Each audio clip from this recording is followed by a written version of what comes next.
कुशल हमारे साथ तैयार है बताने के लिए उन कंपनियों के बारे में जिनके नंबर्स रह सकते हैं दमदार, और अब तक जो इस पूरे रिजल्ट सीजन में 2 या 3 स्टॉक्स आए उनके नंबर्स बड़े दमदार आते हुए दिखे हैं। कुशल बताइए आज कौन सा स्टॉक है?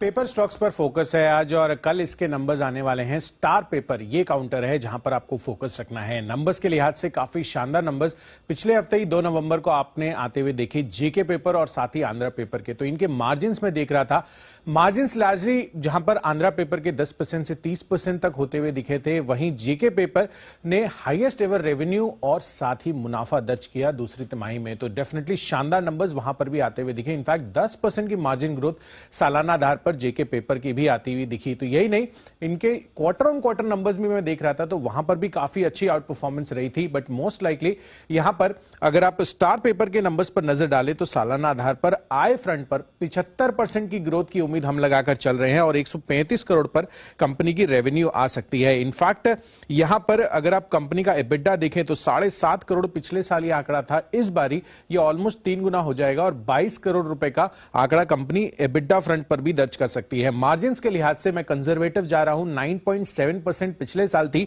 इस बारी लगभग 6.5% की ग्रोथ, 660 बेसिस पॉइंट्स की ग्रोथ के साथ आपको इनकी मार्जिन 16.3% पर अब आती हुई दिख सकती है। यही नहीं, कंपनी का मुनाफा भी 6.8 करोड़ के मुकाबले 19 करोड़ अनिल सर यहां पर आता हुआ दिखेगा। इनफैक्ट आप देखिए जिस तरह से वॉल्यूम ग्रोथ आती हुई दिखी है, दोनों ही कंपनियों की कमेंट्री मैंने सुनी थी, जेके पेपर और आंध्रा पेपर, कि किस तरह से मैनेजमेंट ये कॉन्फिडेंस जता रहा है कि वॉल्यूम ग्रोथ काफी अच्छी होती हुई दिखी है, डिमांड डेफिनेटली इंटैक्ट है, इस वजह से कंपनी की रेवेन्यूज तो बढ़ेंगे ही, पर एक और बड़ा ट्रिगर है कंपनी की मार्जिन में ग्रोथ का, वो है प्राइस हाइक्स। तो डेफिनेटली प्राइस हाइक्स भी बड़ा सपोर्ट इनके नंबर्स पर आता हुआ दिखा। क्वार्टर ऑन क्वार्टर बेसिस पर मैं मार्जिन की बात कर रहा था, 2 से 3% की ग्रोथ आपको मार्जिन के लिहाज से यहां पर दोनों ही कंपनियों में आती हुई दिखी। तो यहां पर उसी का एस्टिमेट मैं उसको एक्स्ट्रापोलेट कर रहा हूं और करीबन 3% की ग्रोथ यहां पर भी एक्सपेक्टेड है, जहां पर 13.4% की पिछली तिमाही में मार्जिन थी, इस बारी 16.3% की मार्जिन आ सकती है। तो ओवरऑल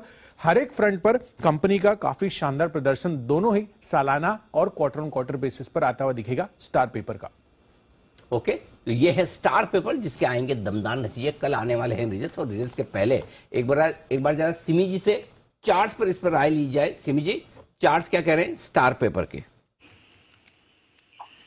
अनिल जी, चार्ट तो अच्छा है और मुझे लगता है कि यहाँ पे पोजिशनल जाना चाहिए और अभी ऑलरेडी बहुत बढ़ भी चुका है, तो एक थोड़ा सा सोच समझ कर ही लीजिए। पर मुझे लगता है कि चार्ट एक सपोर्ट से ही घूम रहा था और ऊपर में 210 215 ये एक रेजिस्टेंस है, अगर निकल जाएगा तो 250 की ओर भी ये स्टॉक भाग सकता है। एकदम छोटा सा 4-5 ट्रेडिंग सेशन का करेक्शन था और आज थोड़ा सा बढ़ चुका है, पर मुझे लगता है कि 250 का टारगेट शॉर्ट टर्म के लिए भी यहाँ पे एक्सपेक्टेड है, तो लेना चाहिए ये स्टॉक। और अनिल जी, मुझे परमिशन मिले तो एक मैं बीटीएसटी दे सकती हूँ। हाँ बिल्कुल, आपके लिए बीटीएसटी का बिगुल तैयार है।